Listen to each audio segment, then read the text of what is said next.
बज गया है मध्य प्रदेश में चुनावी बिगुल। बीजेपी कांग्रेस के साथ इस बार केजरीवाल और अखिलेश की पार्टी भी होगी चुनावी मैदान में।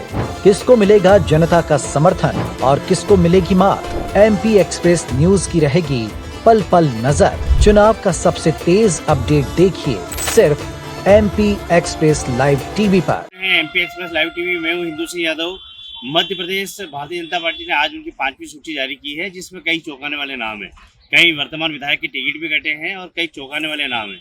बताया जा रहा है कि ये जो लिस्ट है इस पर काफ़ी मंथन किया गया है। मंथन के बाद यह सूची जारी हुई है।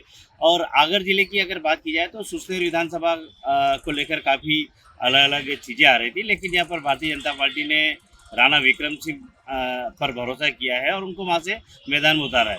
राणा विक्रम सिंह ये कहें कि राणा विक्रम सिंह निर्दलीय चुनाव लड़े थे।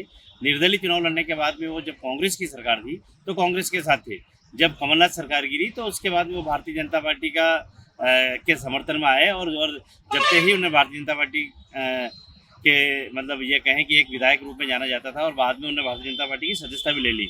और इसमें कई चौंकाने वाले नाम ये है कि आलोट से बंटी उंटवाल, जो मनोहर उंटवाल की एक परंपरागत सीट मानी जा रही थी, वहाँ पर बंटी उंटवाल का भी नाम चल रहा था, उनकी मम्मी का भी नाम चल रहा था।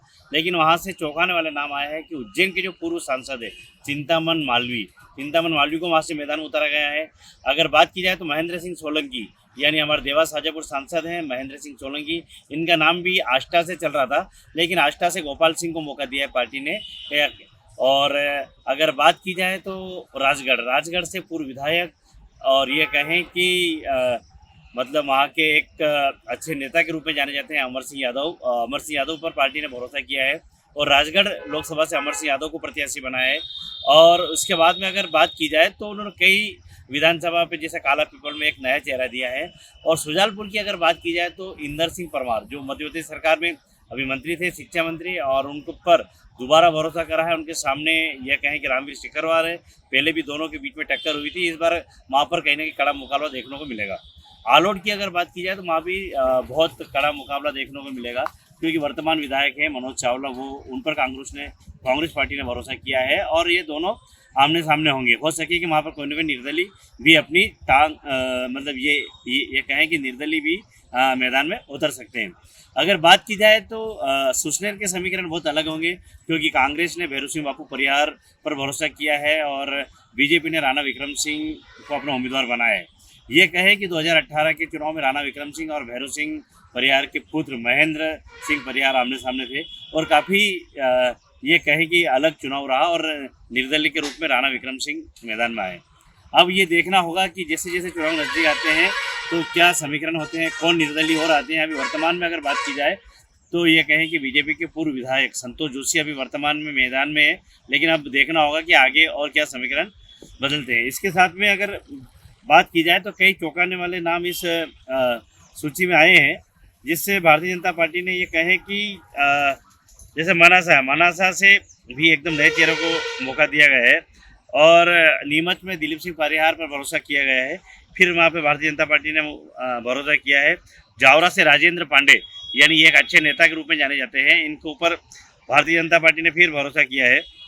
गरोड़ से चंद्र सिंह सिसोदिया एक बार एमएलए रहे हैं और वहाँ से उपचुनाव जब हुआ था, जब चंद्र सिंह सिसोदिया को वहाँ भारतीय जनता पार्टी ने मौका दिया था और वो चुनाव जीत कर आए थे। जब ये कहें कि स्वर्गीय मतलब जो वहाँ पर अपने विधायक है राजेंद्र, वो अपने यादव जी, उनके देहात के बाद में अगर बात की जाए आपकी तो नेपानगर से भी ये कहें कि युवा चेहरों को मौका दिया गया है।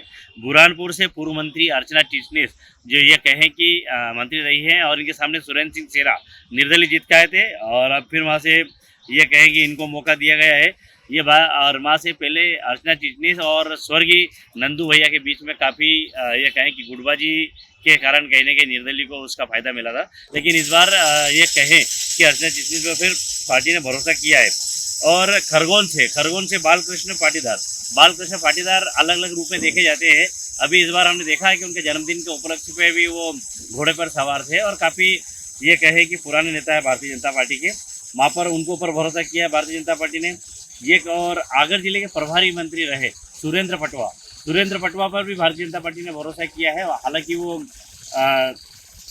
एक अच्छे परिवार से आते हैं। सुंदरलाल पटवा यानी स्वर्गीय जो मध्य प्रदेश के जो मुख्यमंत्री रहे हैं, सुरेंद्र पटवा परिवार से आते हैं। और महतपुर में आज हैं एमपी एक्सप्रेस लाइव टीवी जो टीम है वो महतपुर विधानसभा क्षेत्र में थी। जो वर्तमान विधायक हैं उनका काफ़ी विरोध है उस क्षेत्र के अंदर, लेकिन वहाँ पर इस बार फिर ये कहें कि बहादुर सिंह चौहान पर ही भारतीय जनता पार्टी ने भरोसा किया है। और इंदौर 5 से महेंद्र सिंह हाडिया ये भी मंत्री रहे हैं, इन पर भी भारतीय जनता पार्टी ने इस बार फिर कहने का ही भरोसा किया है। और उज्जैन उत्तर में जरूर परिवर्तन करा है। जो पारस जैन वर्तमान विधायक थे, उनका टिकट काटकर वहाँ पर अनिल कालूहेड़ा को वहाँ से मैदान में उतारा है। और बननगर से जितेंद्र पांड्या को मैदान में उतारा है। और इंदौर 3 से राकेश गोलू शुक्ला को मैदान में उतारा है पार्टी ने। और धार से अगर बात की जाए तो नीना विक्रम वर्मा यानी ये कद्दावर नेता हैं क्षेत्र के, और इनके ऊपर फिर पार्टी ने भरोसा किया है। यहाँ भी कड़ा मुकाबला होगा क्योंकि बाल मुकुंद गौतम परिवार से यहाँ पर चुनाव मैदान में है, तो यहाँ भी कड़ा मुकाबला आपको देखने को कहने के मिलेगा।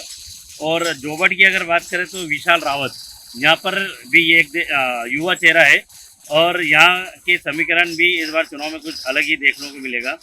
और इसके बाद अगर बात की जाए आपके बड़वा की, तो बड़वा से सचिन बिरला, आपको बता दें साथियों कि जब खंडवा लोकसभा उपचुनाव हुआ था, जब ये सचिन बिरला कांग्रेस के विधायक थे, और कांग्रेस के बाद जैसे चुनाव के नज़दीक जहाँ मतदान था, मतदान के कुछ ही दिन पहले इन्होंने भारतीय जनता पार्टी का दामन थाम लिया था, ऐसी चर्चाएं थी। लेकिन इन्होंने सदस्यता भी कुछ ही समय बाद ली। अगर इस सूची में बात की जाए तो कई ऐसे चेहरे हैं जिनको कांग्रेस से आने के बाद में बीजेपी ने कहने के मौका दिया है, और आज भी बीजेपी के पुराने चेहरे टिकट की आस लगाए बैठे थे, लेकिन उनको कहीं ना कहीं पार्टी ने मौका नहीं दिया है। आप देखते रहिए MP express live TV, Madhya Pradesh के विधानसभा चुनाव से जुड़ी हर एक खबर।